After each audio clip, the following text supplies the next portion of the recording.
his skin color is actually like the movie. It's just that in the movie it's usually very dark when you see the Rex, and so you don't notice that his color is actually this yellowish with black stripes and this kind of blue green. But I'm telling you, he actually does have that color in the movie.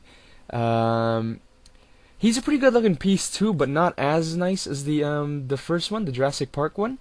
And the funny thing is that this guy actually was the sculpt for this guy was actually an unreleased sculpt from the first line from the Jurassic Park series, and but it was never released. And so when the Lost World came out, I think they just repainted it and they added an extra feature, and I'll show you that later on. So yeah, overall, this guy's a really long piece. He's even bigger than the red guy. Um, like just size for the head comparison, you can see that this guy's head's a lot bigger. See that? His head's a lot bigger. Um, this guy looks pretty good from the front. This guy has a really nice look. He actually looks like from the movie, and he just looks scary. I mean, he's got these green eyes, and his mouth is like wide open. It's a scary looking piece, but I like him a lot too. Um, yeah, so let's get to the features for this guy. Um, oh, before that, the other thing I don't really like about this guy is that his feet are way too big proportionally. Um, like these are huge feet, man, and I think that's probably because balance issues and all that. So they had to make it super big, and the tail is I think it's a bit too long as well. But hey, it's not that big of a complaint. But yeah, really big feet. This guy, really big feet. You know what that means. But anyhow, let's not get into that. So his arms also move 360, but at some point it does get kind of stuck because just with the skin. But anyhow, his belly, I mean. He's a pretty good looking piece too. Like I said, see that? That's what he looks like from the front.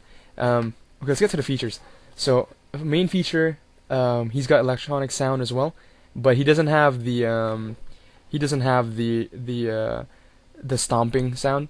He's got the roar, the growl, and the bone crunching, and I'll let you guys hear that. So this is basically the roar. Oh wait, sorry, I had already pressed it. So that was the bone crunching. Let's get to the roar. Hold on. So this is the roar, and as you can hear, that's actually movie accurate. That's really the sound he makes in the movie. I'll let you hear that again. Rats. Sorry. No, that was actually the growl. Wait, I'll let you hear the roar again. See, that sounds pretty good. That's really from the movie. So basically, what happens is you have three sounds, and it's the basic one, the basic roar. If you press it,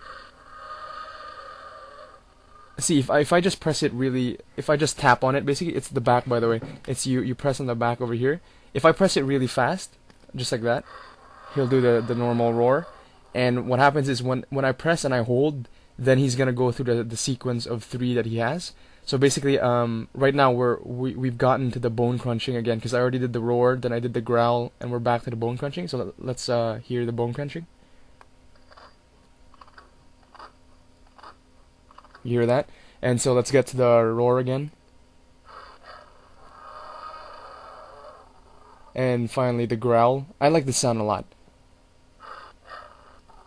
So it has that low growl, like a lion. Sounds pretty good. So basically what happens is you press hold the first time, it makes a roar. You press and hold the second time, it makes the growl. You press and hold again, it makes the bone crunching.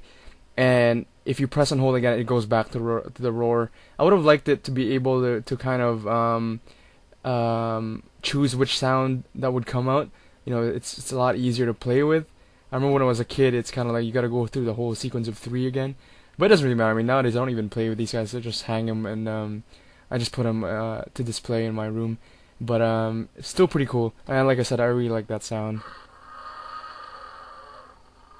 Yeah, so the only problem is that, this guy has the nice sound, but he doesn't have the look of the first Jurassic Park dinosaur, the red guy. So basically, if you could combine both, that would make the perfect piece. But yeah, I think that's gonna be quite hard, especially since these guys aren't made of plastic, so they don't have screws that you can just unscrew, open up, and then move around the pieces inside. which I've done for some of my pieces, not the Jurassic Park pieces, but like other collective, the other toys that I collect. Oh yeah, and the last feature with this guy is, you see he has a slit on the bottom of his belly here, and that's actually because he comes with this figure here. It's like a little man in a cage. Here you go. So, oh, and this guy can stand on its own, which is kind of cool. But that's because this guy actually got brand new when I was a kid. So yeah, this is the man in the cage. As you can see, he's frightened as hell, and I think you would be too if a T-Rex was about to eat you. But look at that guy. He's going crazy. He kind of looks like Conan O'Brien. Anyhow, yeah, so that's his figure, and you can close that up.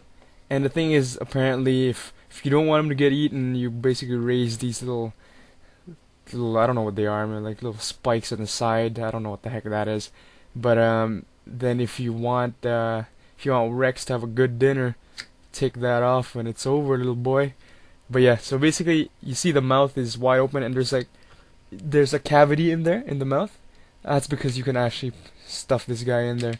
That's a pretty cool feature. But what I would end up doing is feeding the Rex like a Velociraptor that I had, because I don't know, it just didn't make sense. I don't know how to incorporate the little guy in a cage. I don't understand why he would go in a cage in the first place. But yeah, this is the Lost World Jurassic Park T-Rex, and he looks pretty cool.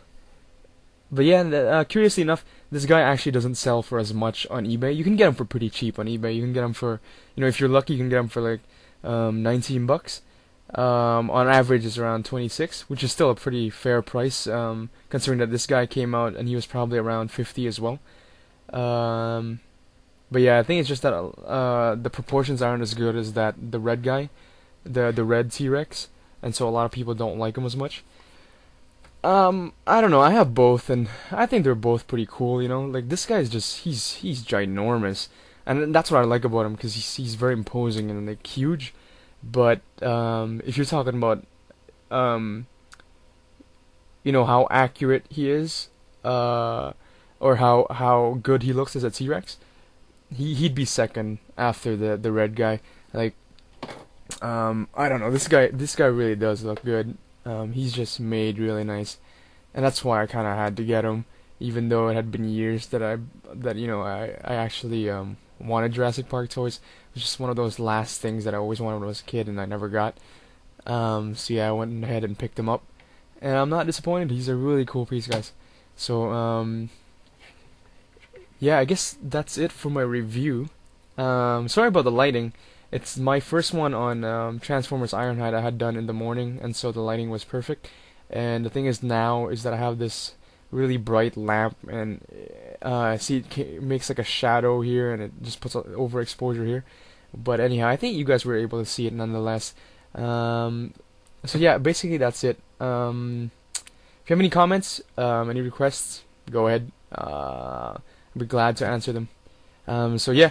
This is my T-Rex saying, have a nice day. I'll see y'all later.